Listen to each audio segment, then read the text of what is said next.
mapagpasensya at mapagkandili ang pusong wagas kung magmahal. Ngunit napupuno rin po ito kapag paulit-ulit na binabaliwala at sinaktan. Ikaw, kabarangay, naranasan mo na bang maabuso ng mga taong malapit sa puso mo? Dear Papa Dudut, naranasan nyo na bang makulong? Hindi sa likod ng mga rehas sa presinto kundi sa responsibilidad ninyo sa inyong pamilya. Ako kasi oo, at akala ko ay hindi na ako makakawala pa mula sa aking pagkakabilanggo. Ang mga karanasan kong yon sa buhay ang rason kung bakit ako sumulat sa programa ninyong Barangay Love Stories. Pero bago ang lahat ay magpapakilala muna ako. Tawagin niyo na lamang po ako sa pangalang Jenica, 27 years old at tubong Montalban, Rizal. Nagtatrabaho ako sa isang private company sa Quezon City. Naisip kong magpadala ng istorya sa inyong istasyon upang ibahagi ang mga karanasan ko sa buhay. Sana ay may matutuhan dito ang mga kabarangay natin. Magsisimula ang lahat noong nasa high school pa lamang ako, Papa Dudut.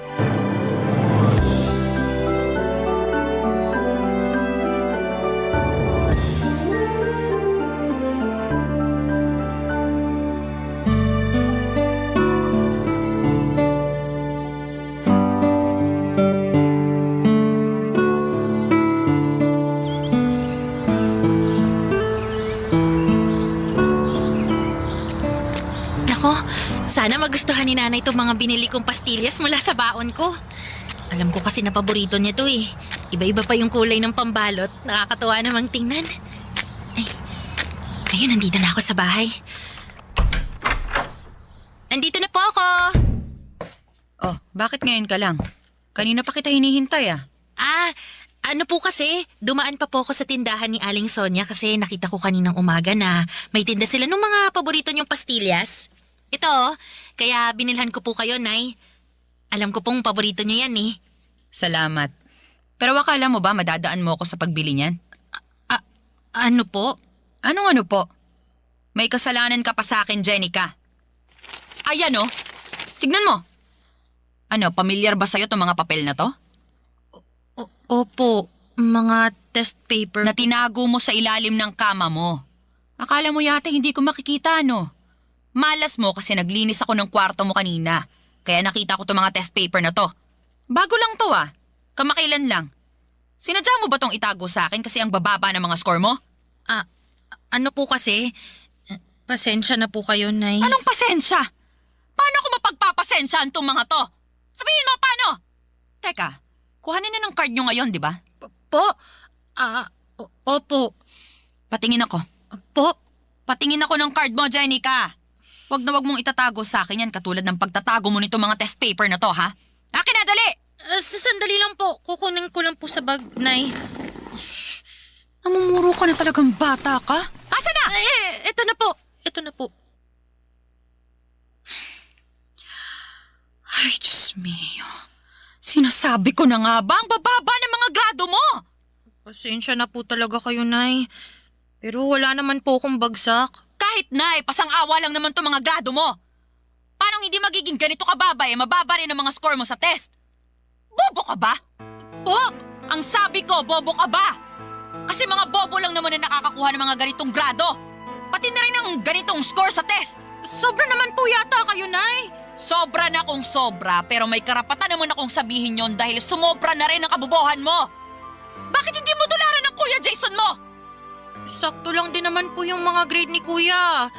Di naman ganun kataas, pero bakit ako lang po yung pinapagalitan ninyo? Grabe naman po kayo magalit sa akin, Nay. Wala naman po akong bagsak. Ba't nakuha mo pa talagang mga tuwiran, ha? Nagsasabi lang naman po ako ng... Kumpara naman sa kuya mo, mas marami naman siyang kayang gawin kesa sa'yo. Magaling siyang tumugtog ng drums. Kaya nga nasali siya sa banda ng eskwelahan ninyo, hindi ba?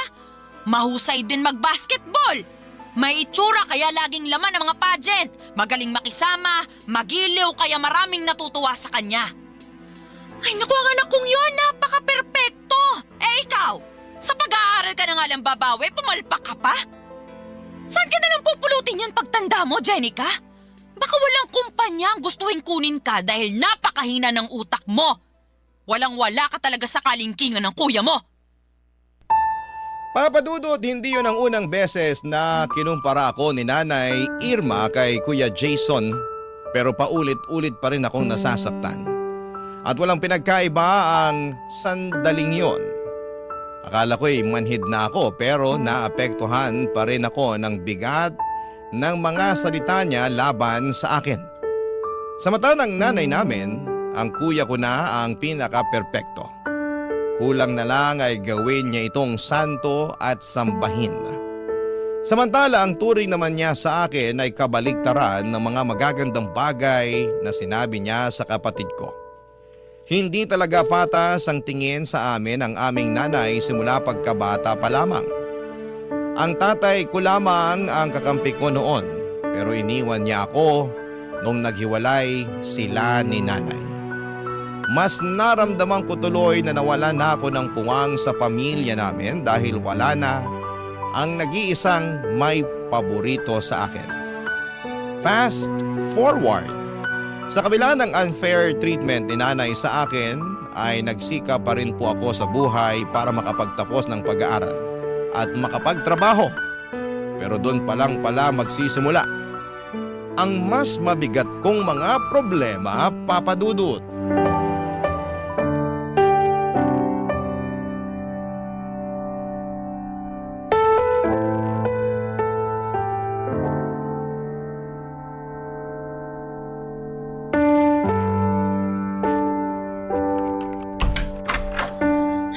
Pambihira namang Pilipinas to. Oh.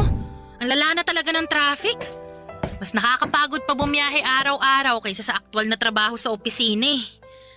Wala na ba talagang pagbabago? Buti pa makaupo nga muna. Hoy! Ilang oras kang nakaupo sa opisina tapos pagdating mo sa bahay uupo ka na naman. Hindi ka ba napapagod? Napapagod po, kaya nga po ko uupo. Hoy, mamaya ka na umupo. Akin na muna. Yung ano po? Tanga ka ba? Di yung sweldo mo. Baka nakakalimutan mo, araw ng bigay mo ngayon ng sweldo. Kanino ko pa iniintay yan eh. At singilan na naman sa renta. Naubusan din tayo ng gas. Naku, sumabay pa talaga. Hindi ko tuloy natapos yung niluluto ko. Anak ng lintik. Ano na? Asan na yung pera? Teka lang naman po, Nay. Kukunin ko po muna rito sa wallet ko. Naku, bagal-bagal mo talaga. Ito na po, Nay. Akin na. Anak ka ng tukneneng, bakit ganito lang? Po? Sabi ko, bakit ganito lang? Wala ka na bang idadagdag dito? Wala na po, Nay. Sagad na po yan. Kakasabi ko lang, di ba? Singilan na ng renta, tapos naubusan pa tayo ng gasol. Hindi ko naman po sagot yung pagbili ng gasol, di ba? Toka po yan ni Kuya, kaya bakit parang balak niyong kunin dyan sa sweldo ko? Bakit hindi? Maliit lang din naman ang ibinigay ng kuya mo. Kaya pambili lang yun ng bigas. Wala na rin yung panggas, hindi na kasya.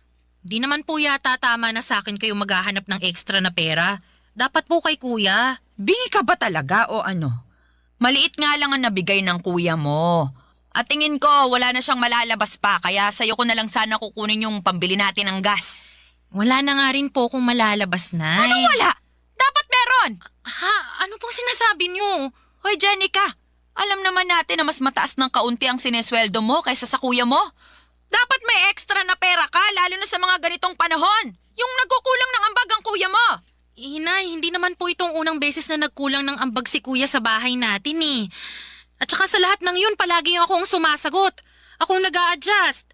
Kahit nga wala na sa budget ko, pinipilit kong magbigay. Pero mali naman po yata na ako lang palagi yung pinapasalo nyo. Lalo na ngayon na wala rin akong mailabas.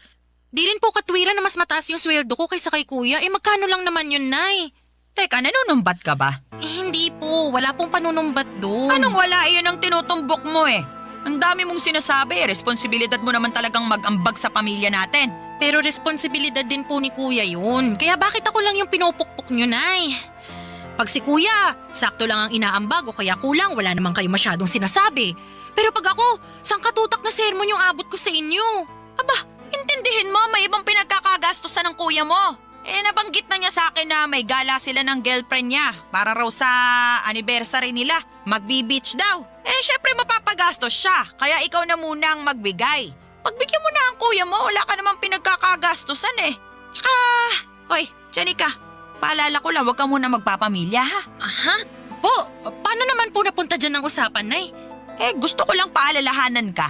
Kasi ang baba ng sweldo mo, ni hindi ka nga makapagbigay ng sobra rito sa bahay tapos magpapamilya ka pa. Baka mapabayaan mo lang ang magiging anak mo. Kasi saktuhan lang naman palagi ang kinikita mo. Kawawa naman ang magiging apo ko sa'yo. Papa Dudut, wala pa sa isipan ko ang magkaroon ng sariling pamilya dahil sa nakaatang na responsibilidad sa aking mga balikat. Kaya madalas ay said ang pera ko at wala na halos natitira sa akin kundi pamasahe na lamang. Minsan nga ay pati yun ay kinukuha pa ni nanay kesyo nakukulangan daw siya sa ibinibigay ko. Hindi ko tuloy mapigilang mainggit kay kuya dahil kung magkano lang ang maibigay niya ay wala nang sinasabing malala sa kanya ang nanay namin. Sa bagay, ano pa ba ang dapat kong asahan paborito nga siya kesa sa akin. Bukod po sa pinansyal na aspeto ay tumutulong din ako sa mga gawaing bahay lalo na kapag day off ko. Pero hindi yon ma-appreciate ni nanay at malimit pa rin niya akong ikumpara sa kapatid ko. Kaya nga nasasaktan ako ng husto dahil akala ko ay gagaan na ang pakikitungo niya sa akin lalo't may silbi na ako sa pamilya namin. Ngunit hindi pa rin pala at sa bawat araw na dumaraan, nadaragdagan lamang papadudot ang samaan ng loob ko sa sarili kong ina. Barangay Love Stories. Barangay Love Stories. Papadudot, akala ko noon ay sa mga pelikula lamang makikita ang mga magulang na may lantarang paborito sa mga anak nila kahit na pareho naman ang galing ang mga ito sa sinapupunan nila. At nung personal ko na nga yung naranasan ay napasabi na lamang ako na nag-i-exist pala ang bagay na yon sa tunay na buhay. Kaya nga kahit ayokong mainggit sa iba kong kaibigan at katrabaho na merong mabuting relasyon, sa kanilang mga nanay ay hindi ko pa rin napigilan ang aking sarili. Tao lamang ako, Papa Dudut, nakakaramdam ng pagkainggit, lalo't meron din namang dahilan. Sa kabila ng lahat ay nagpaka-bigger person ako. Inunawa ko ang nanay ko sa abot ng aking makakaya. At para hindi tuluyang masiraan ang ulo kakabuhat sa mga responsibilidad ko sa pamilya namin, natutuhan kong bigyan ng sarili ko ng pagkakataon na makapaglibang-libang naman. Pero hindi ko akalain na pati yun ay mamasamain pa ng magaling kong ina, Papa Dudut.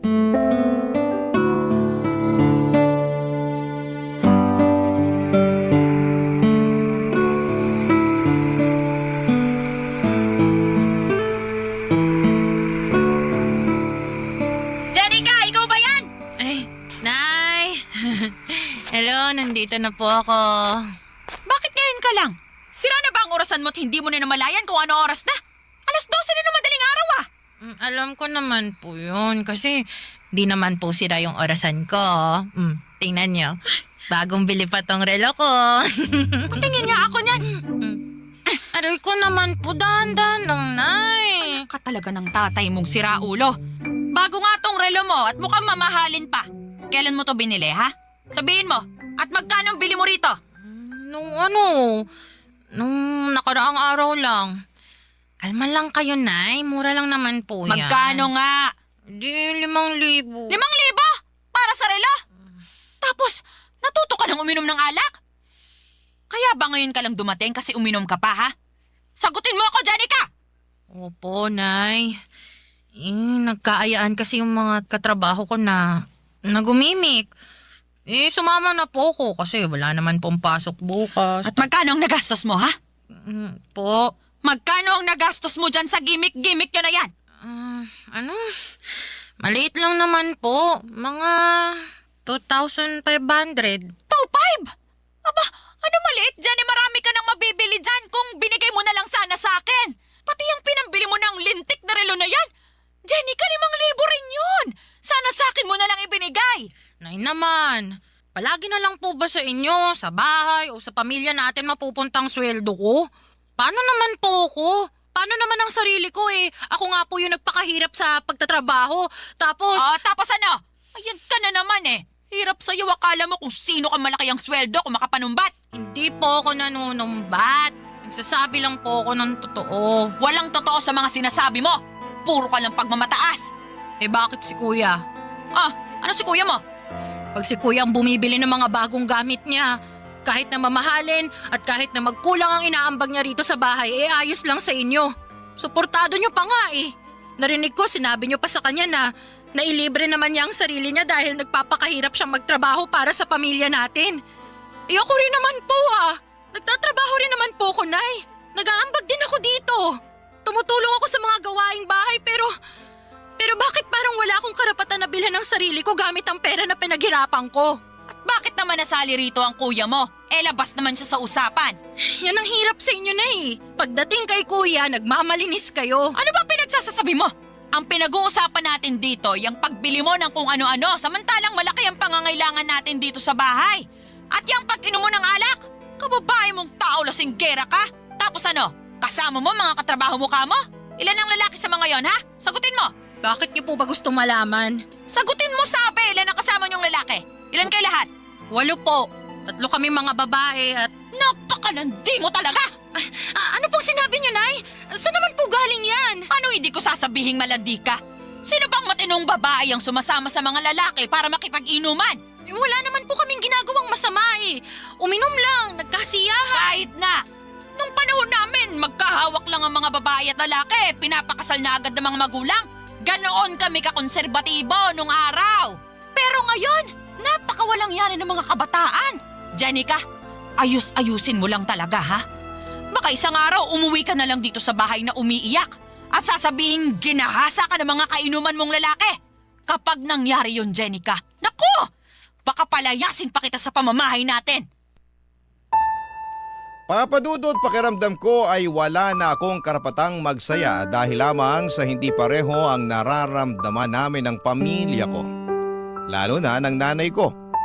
Yun bang dapat kung malungkot at miserable sila ay ganoon din ang maramdaman at estado ko sa buhay. Kaya nga sakal na ako ng mga panahong yon. Pakiwari ko ay sarili kong pamilya ang pumapatay sa akin.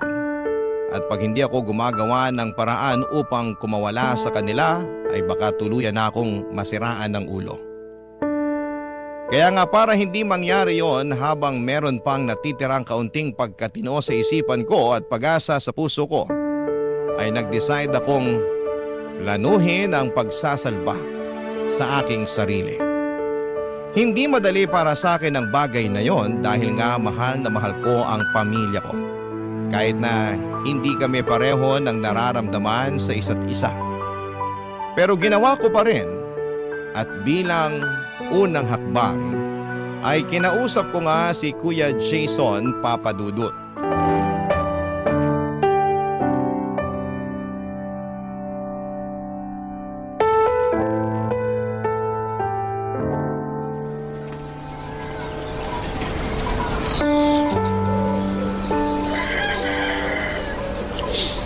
Kuya Jason, pwede ba tayong mag-usap? Hindi pa ba tayo nag-uusap? Ayun kinakausap mo na ako. Bakit ka pa ba nagtatanong? Seryoso ako. O bakit? Seryoso rin naman ako Itong mukhang to, mukha ba nagbibiro? Tungkol ba kasi saan ang gusto mong pag-usapan natin? Parang biglaan naman yan. Ano kasi? Matagal ko na tong pinag-iisipan. Tapos, nitong nakaraang gabi, nakapag-decide na ako na gusto ko na talagang gawin yung bagay na to, kuya. At kailangan mo tong malaman. Teka, ano yan At saka, bakit kailangan ko malaman yan? Dahil magkapatid tayo. Ano nga kasi yun? Daming pang paligoy-ligoy Kuya,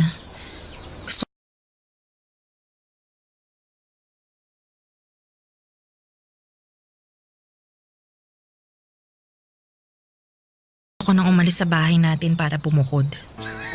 Seryoso ba yan? Oo, seryoso ako. Kaya mo na ba sarili mo? Oo naman. Malaki na ako. Hindi na ako bata. Tsaka, naipon din ako. Talaga? Magkano? Ha? Magkano ipon mo? Kasi, uutang ako. Bakit naman kita pauutangin? Magkapatid kasi tayo, tsaka kailangan ko kasi ako na yung aalis ng bahay natin. Teka, anong sabi mo?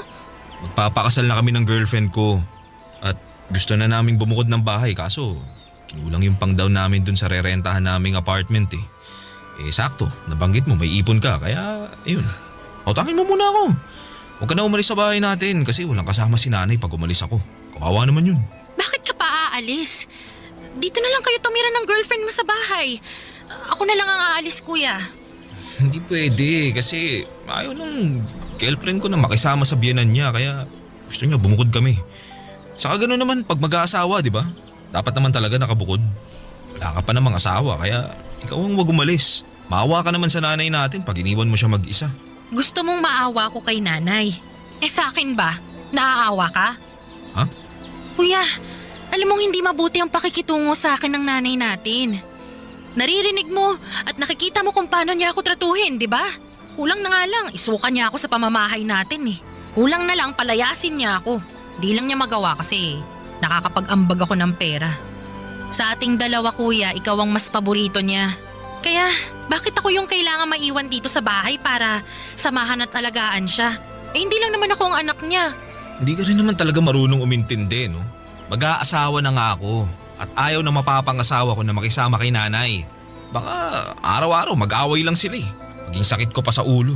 Ikaw na wala pang asawa ang dapat umintindi sa sitwasyon.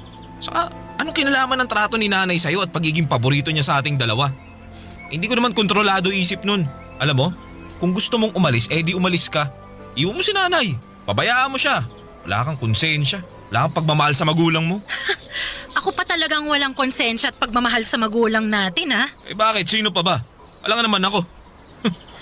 Basta pautangin mo ako. Papadudot wala akong nagawa nang magdesisyon si kuya na umalis sa pamamahay namin kesyo gusto na raw niyang mag-asawa. At bilang nag-iisa na lamang niyang kapatid ay ako ang naiwan sa bahay para alagaan ng nanay namin. Simula noon ay pakiramdam ko ay lalo akong nawala ng kalayaan na gawin ang mga bagay na gusto ko dahil nakabilanggo ako sa mga responsibilidad sa pamilya namin na ako lang mag-isa ang pumapasan. Hirap na ako papadudot pero gusto kong humingi ng saklolo pero wala akong mahinga ng tulong.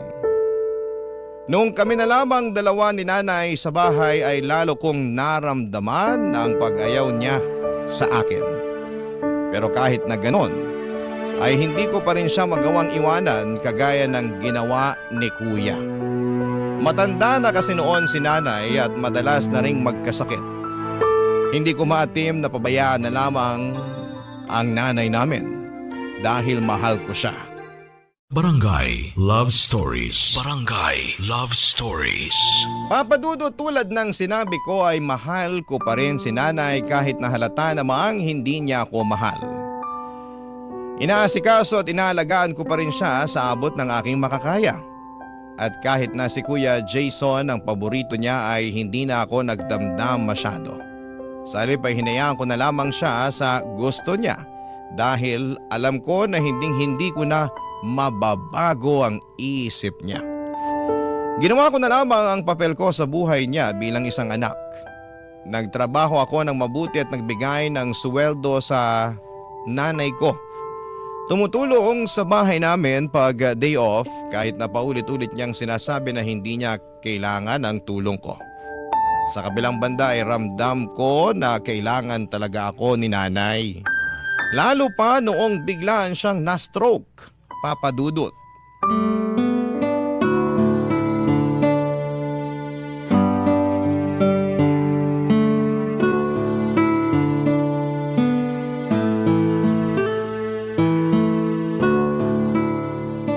Ano ba yan? Adobo? Ang putla. Kulang sa toyo, mukhang matabang. Oh, bakit? Nasa stress lang po ako. Stress. Sabihin mo, sa akin Sa sitwasyon po. Sorry na, hindi ko lang mapigilan eh. Pagod lang din po ako ngayon dahil maraming ginawa sa opisina. Tapos ayaw nyo pang kumain eh. Sabi sa akin ng bantay nyo kanina, wala rin kayo halos kinain. Sumpungera talaga yung pinsan mo. Ako po nagtanong sa kanya tungkol sa inyo, Nay. Kinamusta ko po kayo. Tsaka bakit ba kayo nagagalit sa kanya eh? Siya na nga yung nagmamagandang loob na bantayan kayo. Hindi ko naman kailangan ng bantay. Kaya ko naman ng sarili ko. Kalahati lang ang paralisado sa katawan ko. Nagagalaw ko pa ang mga kamay ko. Nakakapagsalita pa ako. Hindi pa ako imbalido. Nay naman eh. Kuya mo na lang sanang kasama ko. Sana siya na lang din na nag-aalaga sa akin. Yung nagluluto ng pagkain ko. Mas masarap pa siya magluto kumpara sa luto mo na hindi maintindihan ang lasa. Wala na nga po si Kuya. Umalis na rito sa bahay natin kasi nag-asawa na, di ba? Kaya nga sana nandito siya. Bakit ba panay kayo hanap kay Kuya? Andito naman ako para alagaan kayo. Panay kayo hanap sa wala simula nung na-stroke kayo. Mabibilang na lang sa kamay ko sa daliri yung mga pagkakataon na binisita nila kayo rito sa atin. Basta. Mas gusto ko ang kuya mo kung meron lang talagang pagpipilian.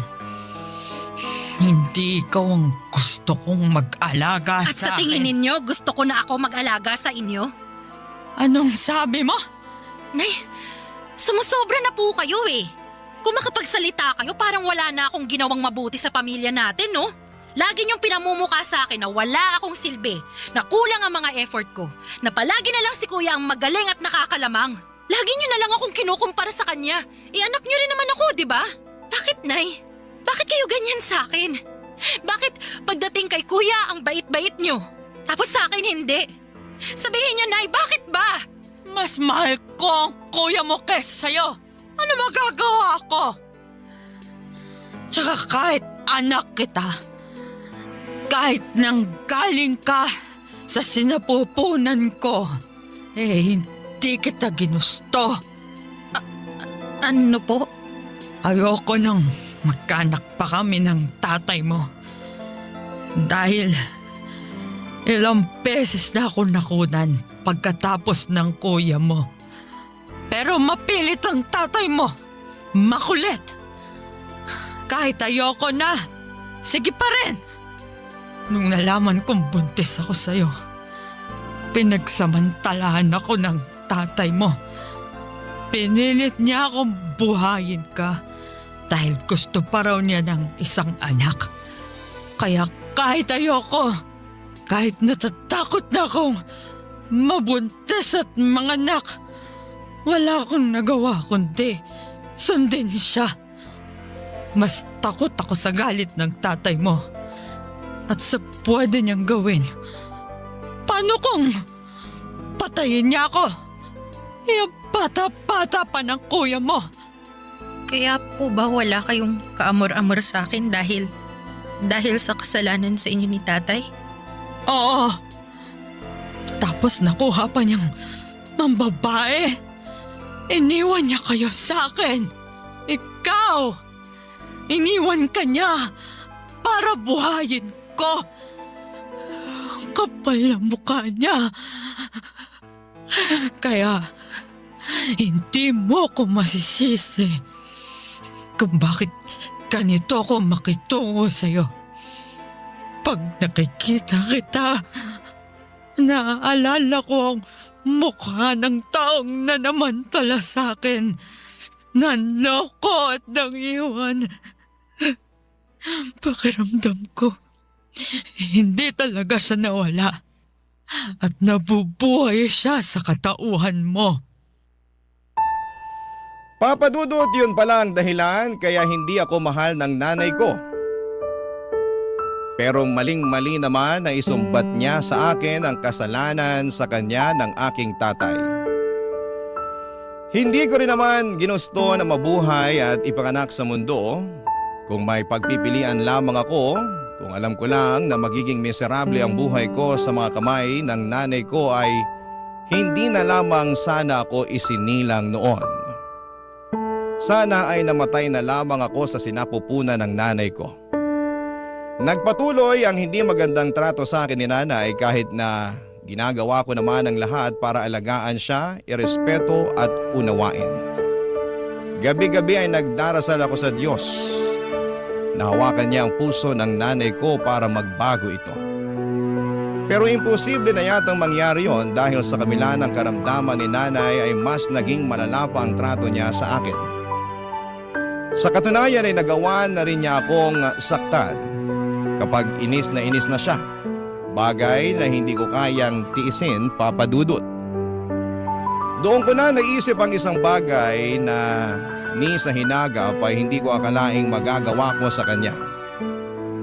Dinala ko si nanay sa apartment ni Kuya tulad ng palaging bukang bibig niya na mas gusto niya na si Kuyang mag-alaga sa kanya kesa sa akin. Bukod doon ay dala-dala ko rin ang iba niyang mga gamit, damit at gamot.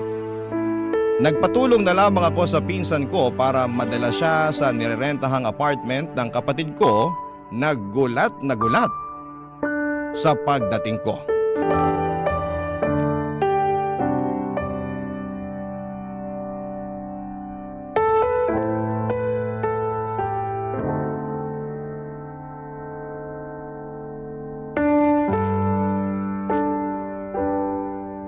Kuya, iiwan ko na sa pangangalaga mo si nanay. Ano?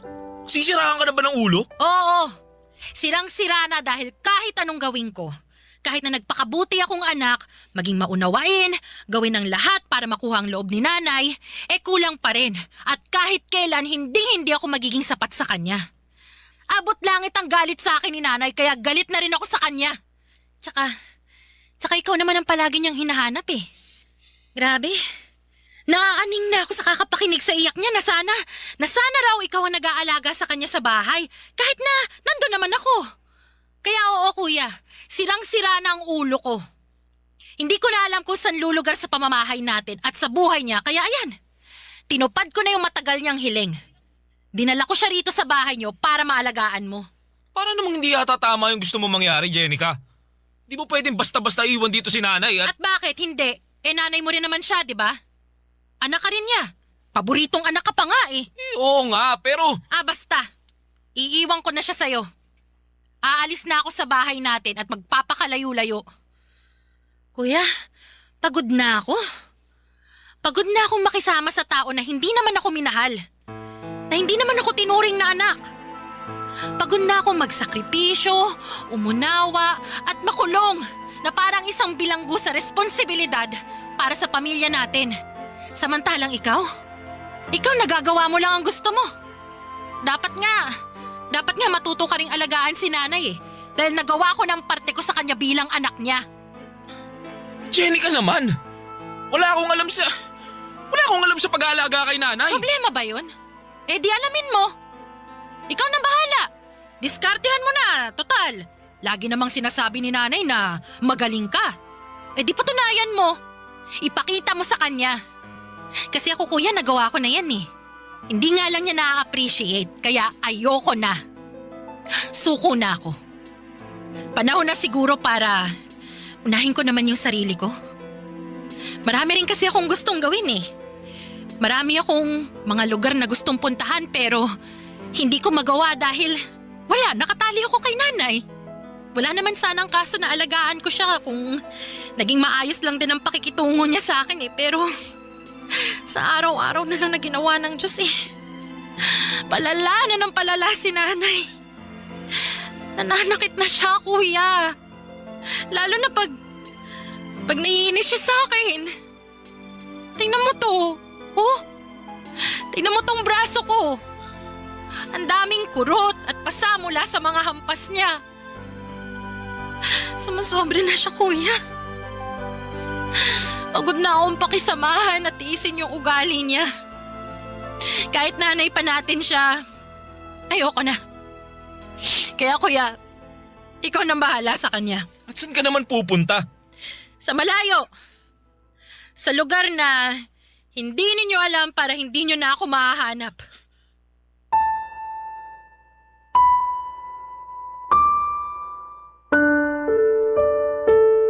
Papa Dudut, masama na akong anak kung yan ang tingin ninyo sa akin dahil sa pagtatakwil ko sa sarili kong ina. Ngunit kung hindi ko po yun gagawin ay baka matagal ko nang kinitil ang sarili kong buhay sa pagtitiis na pakisamahan siya. Sobrang sirang-sira na talaga ang mental health ko at anumang sandali ay baka mabaliw na ako. Aaminin ko na hindi rin naman madali sa akin na umalis pero kailangan ko namang salbahin ang sarili ko. Sa kasalukuyan ay patuloy pa rin akong umuusad sa buhay ko kahit na may mga gabi na bumabalik sa aking alaala ang sakit na dulot ng mga naranasan ko sa buhay na kagagawan ng sarili kong ina. Ngunit tuwing sumasapit ang umaga ay patuloy pa rin po akong humahawak sa katiting na pag-asa sa puso ko na magiging maayos pa rin ang lahat-lahat. Kaya nga bilang unang hakbang, Papa Dudut, ay sumailalim ako ngayon sa counseling. Ang hiling ko na lamang ay mapagtanto ng nanay ko ang kamalian niya sa akin. Dahil mali pa rin na sisihin niya ako sa kasalanan na nagawa sa kanya ng tatay ko. Hanggang dito na lamang po ang sulat ko, Papa Dudut. Maraming salamat po sakaling mapili po ninyong i-ere sa inyong programa ang aking kwento. God bless and more power po sa Barangay Love Stories. Ang inyong forever kapuso at ka-barangay, Jenica. Kwentuhan naman tayo dito sa comment section. Ang mga kwento ng pag-ibig, kwento ng buhay, at kwento ng pag-asa dito sa Barangay Love Stories. Love Stories.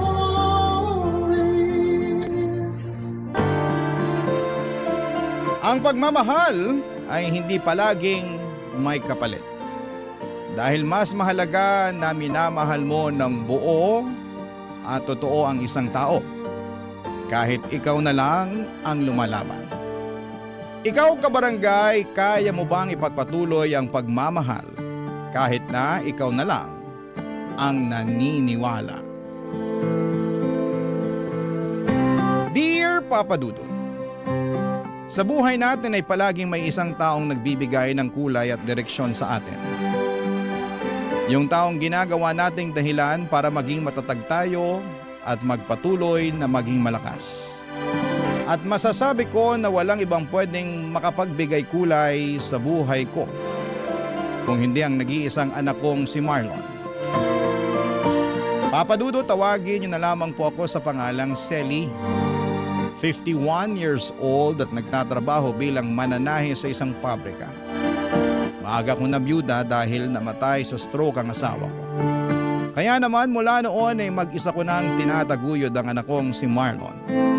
Maswerte ako na may mabubuting tao na handa pa ring tumulong sa akin noon. Pero hindi talaga naging madali ang pagiging single parent ko. Pero kinaya ko para sa nag-iisang anak ko. Dahil wala naman na siyang ibang aasahan kung hindi ako lamang, Papa Dudut.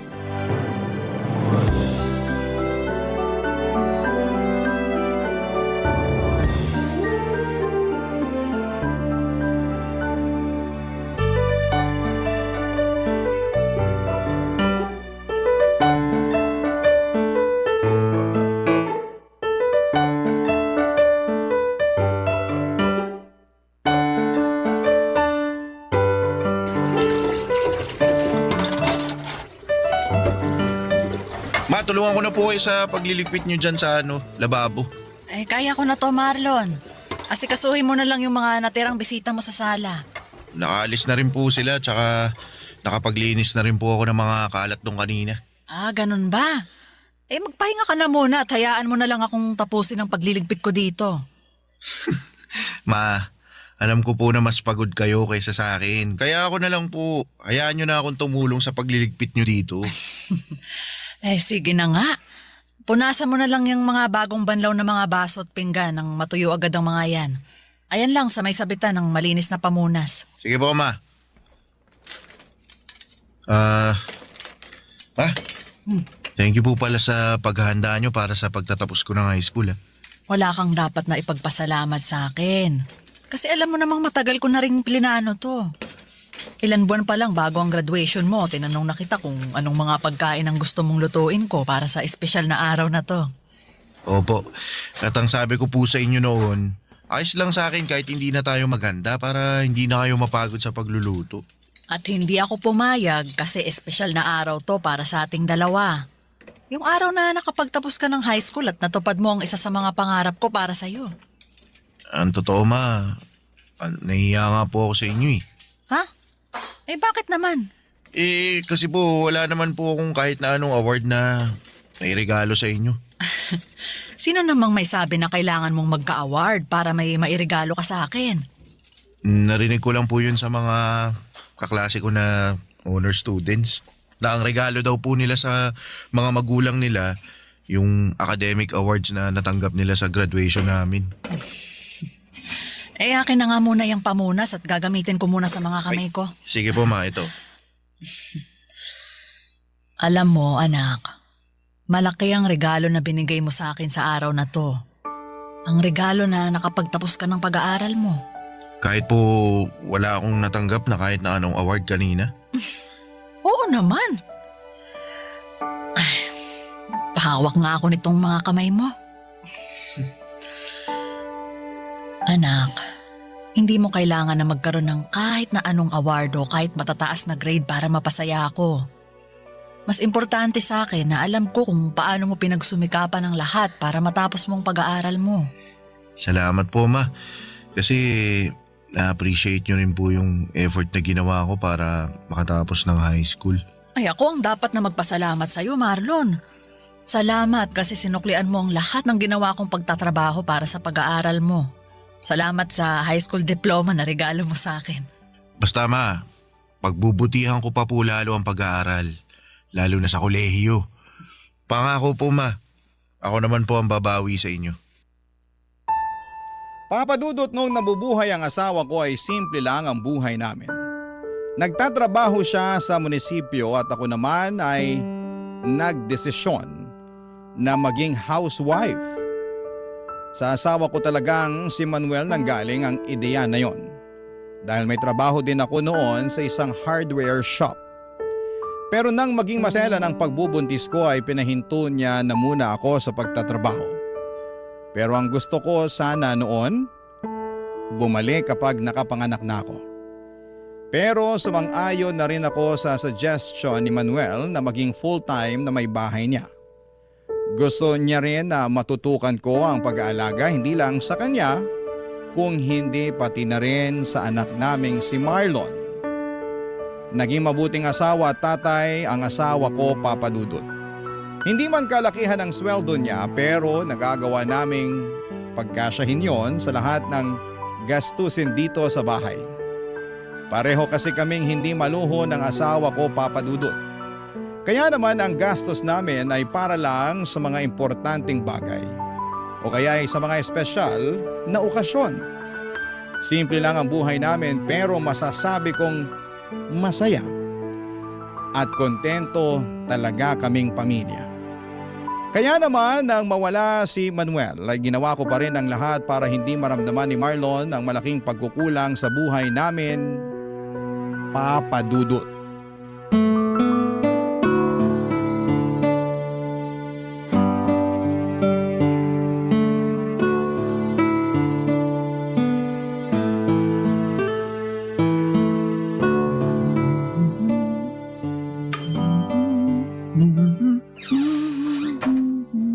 Oh, Marlon, ang aga mo naman yatang nakauwi ngayon.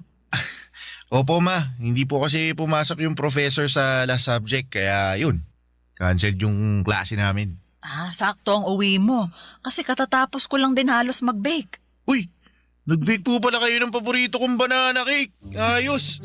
Nag-request kasi yung ninang Pia mo para sa birthday ng anak niya. Request din daw ng anak niya kaya hindi na ako nakatanggi na mag-bake para sa kanila. Pwede mo nang kainin yung nasa isang tray dahil yan ang first batch na binake ko. Sige po, ma. Kukuha na po ako dito, ha.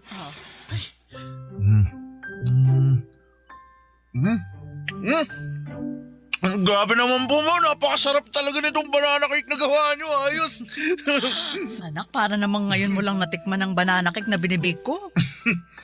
Iba po kasi yung pagkaka-bake nyo ngayon. Sobrang sarap. Ma, hingi pa ako, ha. Kumuha ka lang sa tray na yan kasi para sa'yo talaga yan. Mukhang mauubos ko po yung buong tray na to, ma.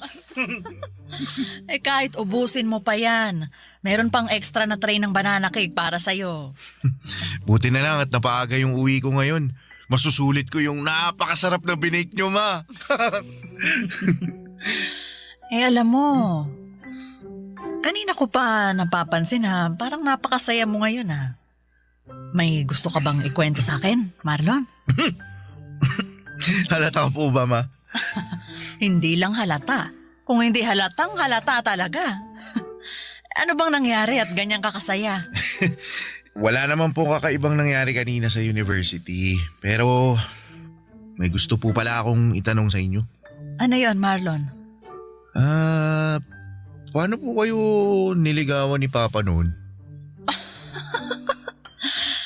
Seryosong tanong ba talaga yan? Opo, kasi bigla po akong na-curious sa sa love story niyong dalawa. O sige, sasagutin ko na ang tanong mo. Ang papa mo kasi, hindi mahiyain tapos makulit, na parang ikaw. Mahilig siyang magbigay ng mga regalo pero hindi yung mga mamahaling bagay. Kung hindi yung mga simpleng bagay na alam niyang makakapagpasaya sa akin, kagaya ng mga bulaklak na pinipitas niya sa mismong bakuran ng bahay nila, o kaya prutas at gulay mula sa tanim nila, o yung mga pagkain na siya mismo ang nagluto. Ang effort naman po pala ni Papa sa mga regalo niya sa inyo. Oo, kasi ang sabi niya, gusto niya na lahat ng bagay na ibibigay niya sa akin, totoong pinaghirapan niya. Yun daw kasi ang paraan niya para patunayan na seryoso siya sa panliligaw na ginagawa niya sa akin. Ikaw ba, anak? May napupusuan ka na bang babae na gusto mong ligawan? Po? Ako po? Oo. Ikaw lang naman ang anak ko at nag-iisang kausap ko ngayon dito sa kusina. Sino ba yung babaeng nagugustuhan mo?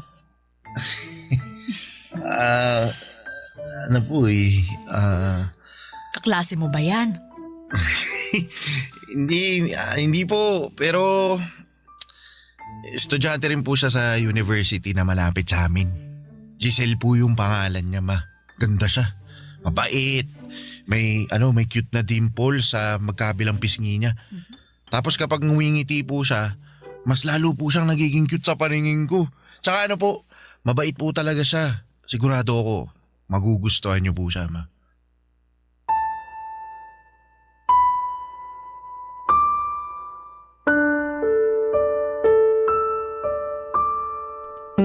Papadudot masasabi kong maswerte ako sa anak kong si Marlon. Malaking tulong yon para kahit papaano ay gumaan ang responsibilidad na dinadala ko noon. Kasi masipag siyang mag-aral at matyaga sa mga bagay na ginagawa niya. Wala man siyang academic awards na naiuuwi sa bahay o naipapakita sa akin. Sapat na yung alam kong hindi niya pinapabayaan ang pag-aaral niya. Yun naman ang importante para sa akin. Yung nagiging responsable siya sa ginagawa niya.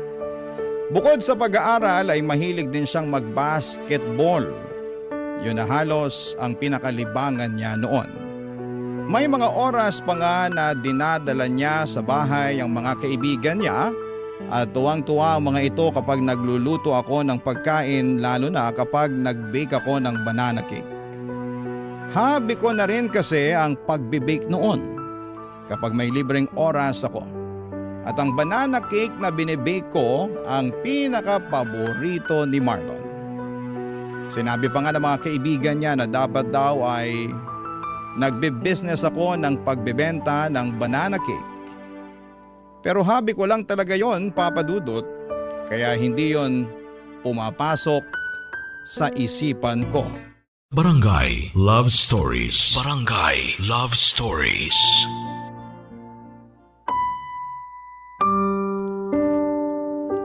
Papadudot, hindi madalas magkwento si Marlon ng tungkol sa mga babaeng nagugustuhan niya. Naririnig ko lang sa mga kwentuhan nila minsan na may mga kaibigan niya na nag-uusap kapag nakatambay sila sa bahay. Ang pag-aasaran nila ay tungkol dito. Kaya na magkwento na sa akin si Marlon ay natuwa talaga ako. Kasi yun ang unang beses na ginawa niya yon. Nararamdaman ko kaagad na medyo malalim ang pagkagusto niya kay Giselle. Kasi iba ang mga ngiti sa labi niya habang nagkukwento tungkol dito. Papadudot, madalas din na hawak niya ang cellphone niya kapag nasa loob siya ng bahay. Nakangiti habang nakaharap dito. Sa 10 oras naman ng gabi ay naririnig ko rin ang boses niya na mahinang nagsasalita at tumatawa. Sigurado akong si Giselle rin ang kausap niya noon. Wala naman akong ibang nakikitang problema at masaya pa nga ako kasi nakikita kong inspirado ang anak ko. Alam ko rin na hindi niya naman pinapabayaan ang pag-aaral niya. Malaki kasi talaga ang tiwala ko sa kanya noon, Papadudot.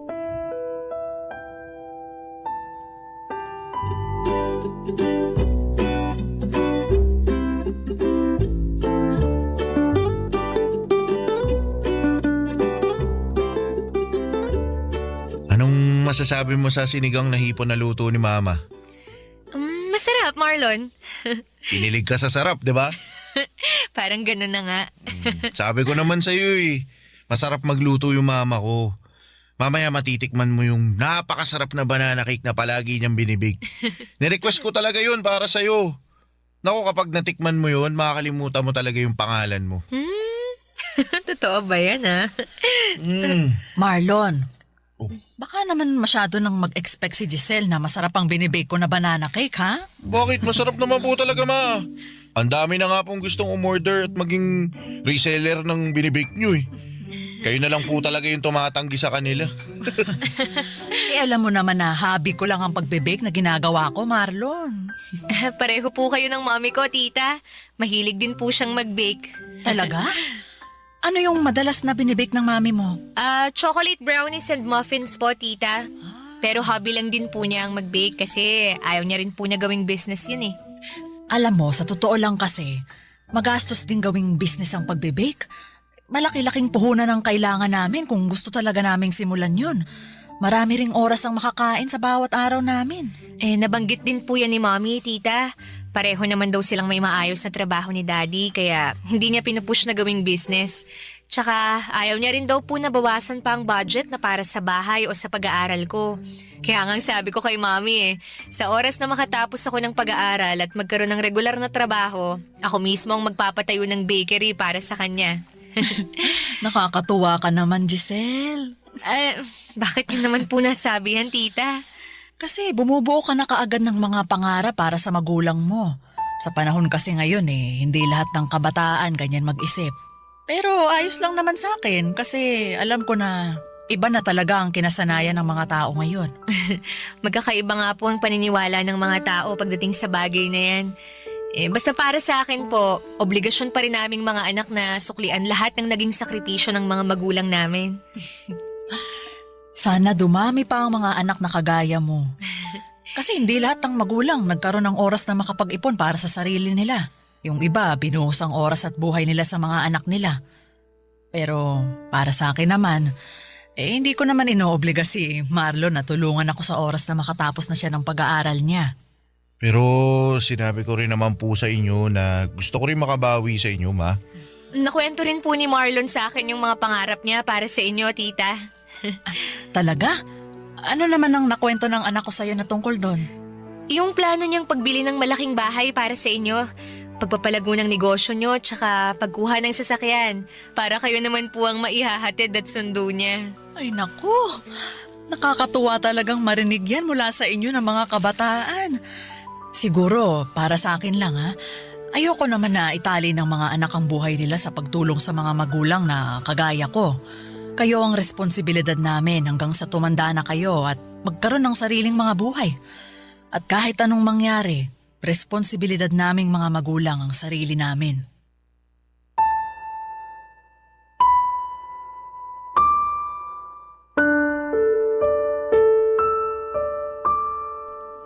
Papadudot masasabi kong magandang dalaga si Giselle lalo na sa personal.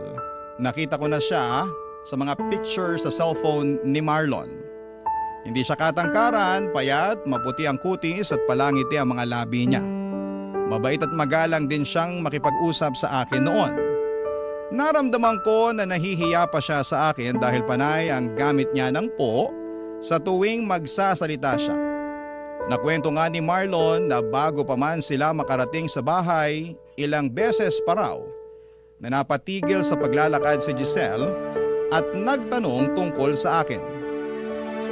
Ang sabi niya sobrang kinakabahan daw talaga ito na makilala ako. Halata talaga yon sa boses niya noong magkausap kami. Pero hindi naman nagtagal noon at naramdaman ko na kahit papaano ay nagiging magaan na ang loob niya na kausap ako. Sa unang beses na nakilala ko ng personal si Giselle bilang nililigawan ng anak ko ay nagustuhan ko na kaagad siya para kay Marlon. Naisip ko kaagad na makakasundo ko siya dahil nakikita ko ang sarili ko sa kanya. Kagaya ko ay nag-iisang anak lang din pala siya ng mga magulang niya. Pangarap niya na makapagtapos ng pag-aaral at matulungan ng papa at mama niya. Naniniwala raw kasi siya na kailangan niyang suklian ang lahat ng sakripisyo ng mga ito sa kanya, Papa Dudut. Kaya noon pa lang ay natutuwa na kaagad ako dahil mukhang maayos na babae ang napiling ligawan ng anak kong si Marlon, Papa Dudut.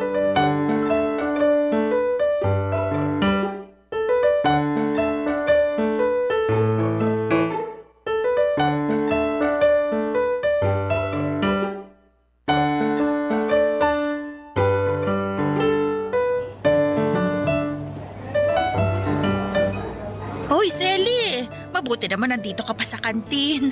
Patapos ka na bang kumain? Ay, hindi pa, Pia. Halos kakasimula ko lang din mag-lunch. Ay, naku sakto. May kasabay pala akong kumain. Oh, nagbabaon ka pa rin pala ng pagkain mo. Oo, mas tipid eh. Ayan din ang nasa isip ko, kaya palagi rin akong may baon para sa lunch break natin. Ay, maiba ako, no? Kumusta na nga pala yung inaanak ko? Ayun, sa awa ng Diyos, lumalaking mabuti at magalang na anak. Ay, hindi ka ba niya binibigyan ng sakit sa ulo? Naku, hindi. Kagaya ng sabi ko, mabait talaga si Marlon. Masipag mag-aral, saka may nililigawan na ngayon. Ay, talaga? Ay, mabuti ayos lang sa'yo na nanliligaw na yung anak mo. Oo naman. Wala naman akong nakikita na masama sa ginagawa niya, Pia. Binata naman si Marlon at dalagang nililigawan niya. Alam mo kasi, iba na rin ang mga kabataan ngayon. Baka lang makabuntis na maaga yung inaanak ko. Naku, may kilala ko ang anak ko at alam ko na responsable siya sa bawat bagay na ginagawa niya. Nakilala ko na nga rin yung nililigawan niya eh. Talaga? Oo. Paminsan-minsan dumadalaw din sa bahay. Nako mabait naman ba? Oo, mabait saka magalang. Gusto ko na nga ang batang yun para sa anak ko eh. Pero ang sabi ni Marlon, hindi niya minamadali si Giselle. Maghihintay siya na maging handa na si Giselle na sagutin siya.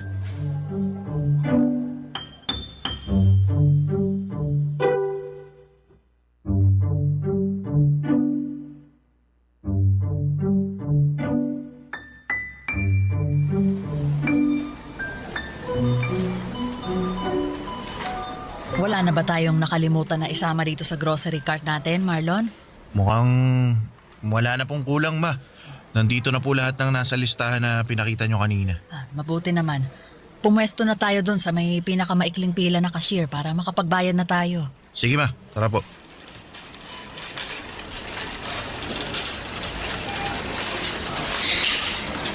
Ang daming tao ngayon dito sa grocery, no? Oo nga po, May.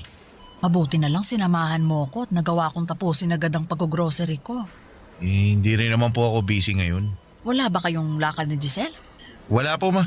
Umuwi po kasi sila ng parents niya sa Pangasinan para sa birthday celebration ng lola niya. Pero ma, ano pong tingin nyo kay Giselle? Mukha naman siyang mabait talaga, Marlon. Natutuwa nga ako at napakagalang niyang makipag-usap sa akin. Halata na mahiyain talaga siya, lalo na nung unang beses ko siyang makausap. Mahihain po talaga yun.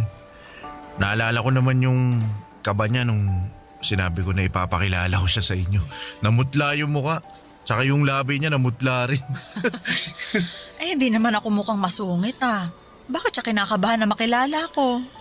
First time niya raw po kasi na maipakilala sa magulang ng nanliligaw sa kanya. Sabi ko naman po, ang dahilan kung bakit dinala ko siya sa bahay para makilala niya ang espesyal na tao sa buhay ko. Kung sino yung nagbibigay ng buhay sa akin at humubog sa kung sino ako ngayon. Tsaka gusto kong makita niya mismo kung gaano kabait at kaganda yung mama ko. At nagawa mo pa talagang isingit ang pambobola na yan sa akin. Nagsasabi lang po ako ng totoo pero alam niyo ma, mabait talaga si Giselle. At yun ang dahilan kung bakit sigurado ako na siya na ang gusto ko makasama na bumuo ng mga pangarap sa buhay. Ano pala sa tingin mo ang estado ng panliligaw mo sa kanya? Mukha naman pong malaki yung pag-asa ko. Nararamdaman ko po na gusto niya rin ako eh. At malapit niya na ako sagutin ma.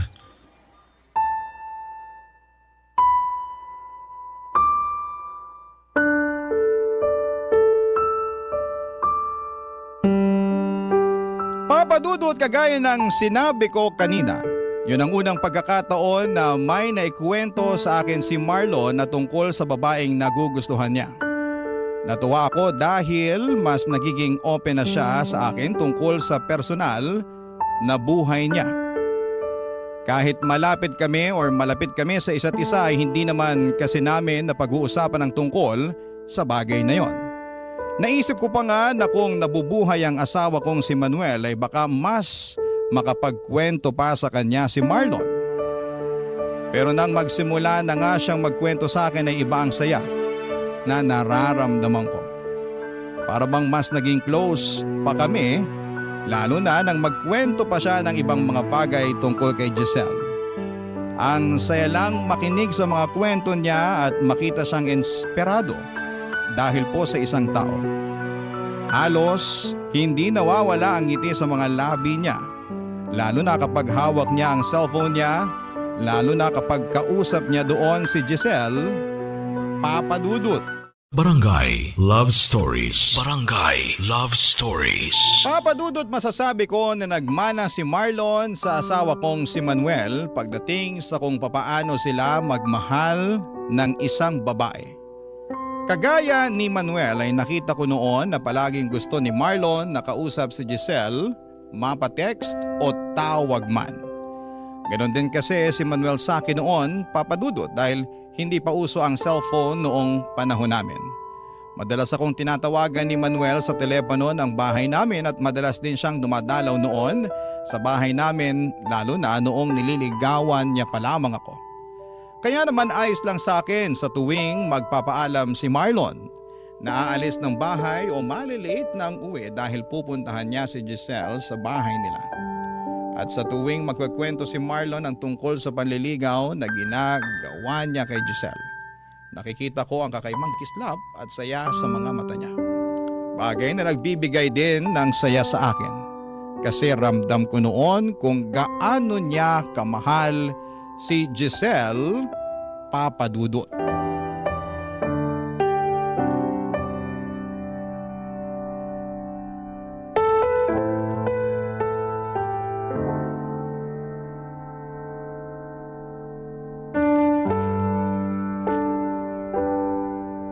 Oh, Marlon, ayos ka lang ba? Opo maayos lang ako. Sigurado ka? Opo. Eh bakit parang ibang boses mo kanina? Nagbubukas pa lang nitong pinto, naririnig na kitang halos nanggigigil dyan sa cellphone mo. May problema ba, anak? Sinabi ko na nga wala akong problema, di ba? Ano po ba mahirap intindihin sa sinabi ko? Ayos lang po ako kaya hindi nyo na kailangan paulit-ulit na tanungin. At hindi mo rin kailangan na magtaas ng boses habang kausap mo ko, Marlon. Pasensya na po, ma. Ayos lang. Ano ba kasing problema? Sino ba yung parang paulit-ulit na tinatawagan mo? Wala po, ma. Yung kaklase ko lang po yung tinatawagan ko kasi May kailangan ako itanong tungkol sa research paper namin eh. Sige po, papasok na muna ako sa kwarto kasi may gagawin pa ako eh.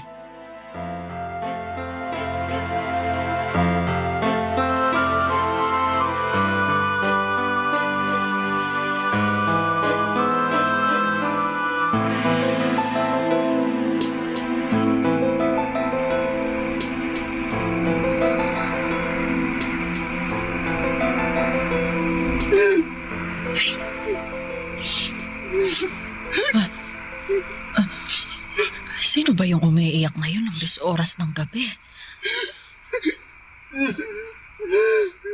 Teka, parang boses ni Marlon yun ah. Ay, makabangon na nga muna nang mapuntahan ko siya.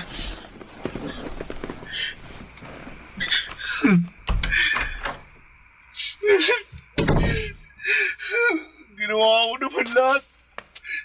Saan ba ako nagkulang? Ba't hindi ako yung pinili mo? Marlon, anak!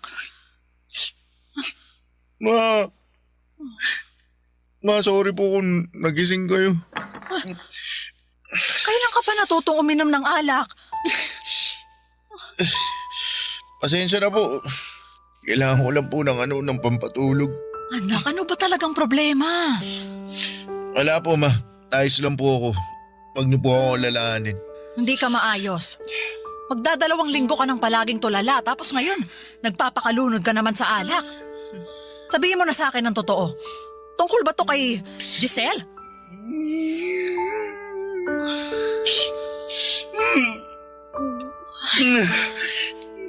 Nag-away ba kayo ni Giselle? May hindi ba kayo naging pagkakaunawaan? Ano ba talagang nangyari, Marlon? Kinausap ko po kasi si Giselle. Sabi niya, humito na raw po ako sa ginagawa kong panliligaw sa kanya. Baka naman kasi gusto lang niya na mas makapag-focus muna sa pag-aaral niya. Kaya niya sinabi yun. Ma, hindi po kasi yun yung dahilan kung bakit niya ako pinahinto sa panliligaw ko sa kanya. Ano bang naging dahilan niya? Sabi niya po kasi, sabi niya may boyfriend na raw po siya. May mahal na siyang iba kaya wag ko na raw sayangin yung oras ko sa kanya. Ma, ba't naman ganun? Ginawa ko naman lahat eh. Ginawa ko lahat para patunayan yung pagmamahal ko sa kanya pero bakit hindi po ako pinili niya? Bakit ako po yung naiwan?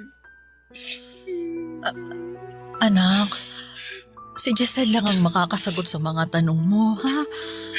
Alam kong mahirap pero sa ngayon, kailangan mong magpakatatag. Hindi lang naman si Giselle ang babaeng pwede mong mahalin. Bata ka pa, Marlon. Marami pang pwedeng mangyari sa buhay mo. Pero si Giselle po kasi yung gusto ko eh. Siya po yung mahal ko. Wala po ibang pwedeng mahalin kundi siya lang. Ma, siya lang po. Mahal ko si Giselle eh. Mahal na mahal ko po siya. Mahal na mahal.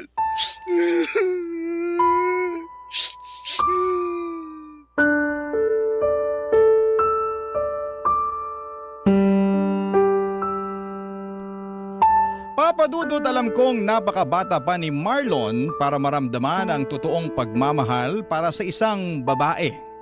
Marami pa siyang iba na pwedeng makilala at mahalin. Pero sa totoo lang, umasa na rin ako noon na sanay si Giselle na rin ang makatuluyan niya sa hinaharap. Dahil sa ilang beses na dumalaw ito sa bahay, nakita ko kung gaano siya kabait at kagalang. Kaya pati ako ay nalungkot nang malaman ko na hindi niya kayang suklian ang pagmamahal ng anak ko. Na may iba na siyang minamahal kaya pinatigil na niya si Marlon sa panliligaw sa kanya.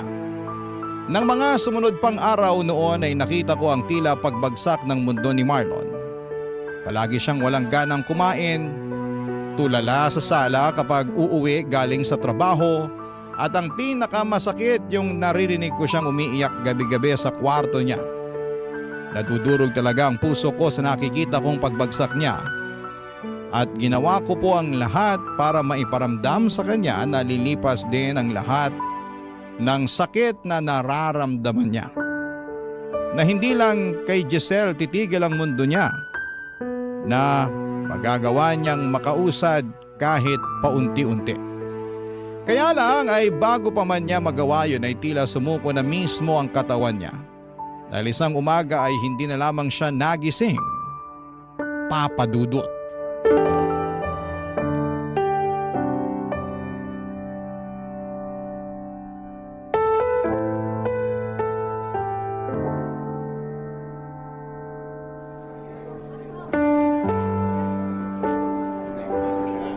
Shelly, hindi mo pwedeng pabayaan ang sarili mo.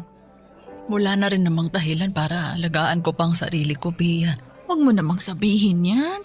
Wala na si Marlon eh. Wala na yung nag-iisang tao na nagbibigay ng dahilan para mabuhay pa ako sa mundong to. Shelly, dapat ako na lang yung namatay eh. Dapat ako na lang yung hindi nagising. Dapat ako na lang ang nandyan sa kabaong na yan. Tama na yan. Huwag kang magsalita ng ganyan. Alam mo, Pia, akala ko talaga okay na si Marlon. Na kahit paano, nakakausad na siya. Magkasabay pa kaming naghapunan noon. At nakita ko na rin siyang ngumiti ulit. Yun pala. Yun na ang muling beses na makikita ko siyang nakangiti. Pia, napakabata pa ng anak ko. Napakabata pa niya para mamatay. May dahilan kung bakit maaga siyang kinuha ng Diyos. Isipin na lang natin na hindi niya na mararanasan pa yung ibang paghihirap sa mundong ito. Selly, lakasan mo lang loob mo, ha? Kailangan mas lalo kang magpakatatag ngayon. Tita Selly, Giselle, anong ginagawa mo dito? nakikiramay po ako. Ikaw? Nakikiramay? Ang lakas naman talaga ng loob mong pumunta talaga dito sa burol ng anak ko. Selly, huminahon ka. Paano ko hihinahon kung nasa harapan ko ang dahilan kung bakit namatay ang anak ko? Tita, wala po akong kasalanan. Wala! Sigurado ka? Kung hindi mo pinaasa ang anak ko, hindi siya masasaktan ng sobra. Hindi ko po pinaasa si Marlon. Kung hindi mo siya pinaasa, sana hindi ka na lang pumayag na ligawan ka niya. O sana, hindi mo na lang pinatagal ang panliligaw niya sa'yo. Giselle, alam ko namang hindi mo obligasyon na mahalin ang anak ko. Hindi mo obligasyon na suklian ang pagmamahal niya sa'yo, pero sana, hindi mo na lang siya pinaasa.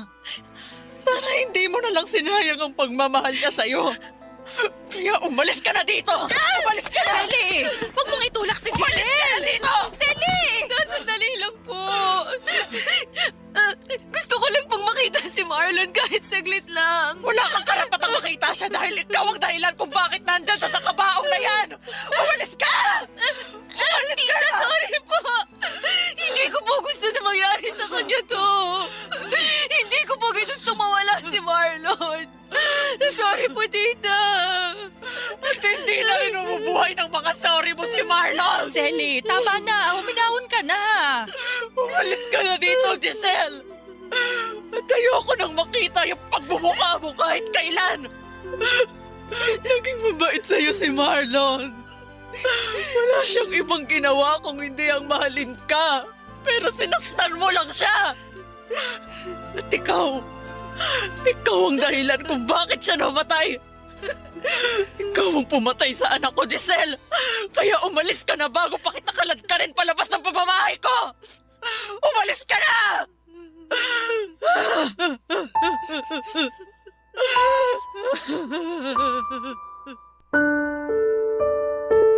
Bangungot ang kinamatay ng anak kong si Marlon Papadudot.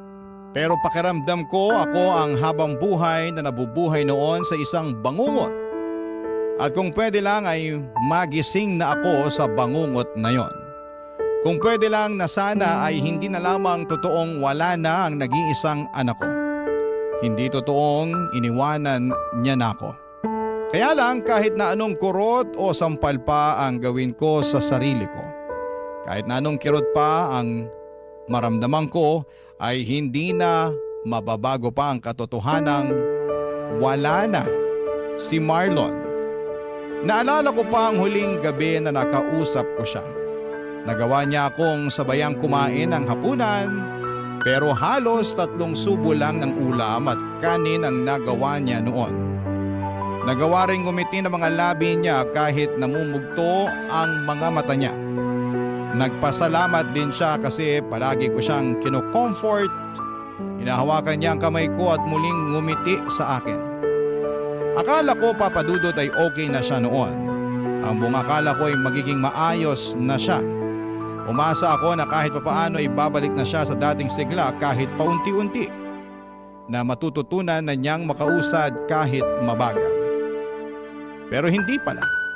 Hindi man siya ang sumuko, ang katawan niya naman ang nagdesisyon na hindi na lumaban pa. Papadudot, hindi niyo naman siguro ako masisisi kung nagalit ako kay Giselle, lalo na noong dumalaw siya sa burol ng anak ko. Nakita ko kung gaano siya minahal ni Marlon. Walang ibang ginawa noon ng anak ko kung hindi ang ipakita at iparamdam na seryoso ito sa panliligaw kay Giselle. Pero hindi yun nagawang suklayan ni Giselle. Ang nasa isip ko sana noong una pa lamang ay hindi na pinatagal ni Giselle ang panliligaw sa kanya ni Marlon. Sana'y hindi niya pinaasa ang anak ko. Sana'y hindi niya pinalalim ang pagmamahal na nararamdaman noon Wala na rin ng namang anak ko dahilan Papadudot sa kanya. Hindi man siya pumatay sa anak ko, para sa akin ay siya ang naging dahilan ng pagkamatay ni Marlon. 2 taon na ang nakakalipas mula nang mawala si Marlon, pero parang kahapon lang nangyari ang lahat. Parang kahapon lang niya ako iniwanan. At umaasa ako na sa paghilom ng sugat ng puso ko Papadudot dahil sa pagkawala niya ay maghilom din ang galit na nararamdaman ko para kay Giselle. Dahil alam ko na hindi rin gugustuhin ng anak ko na patagalin ang nararamdaman kong galit para sa babaeng sobra niyang minahal. Salamat po sa pagbasa ng aking liham at sa mga kagaya ko na nawala ng minamahal sa buhay. Naway makausad tayo at matutong magpatawad sa mga nakapanakit sa atin. Ang inyong kapuso at kabarangay forever, Selly. Anong say mo sa Barangay Love Stories na ito? Pagkwentuhan natin sa comment section yan.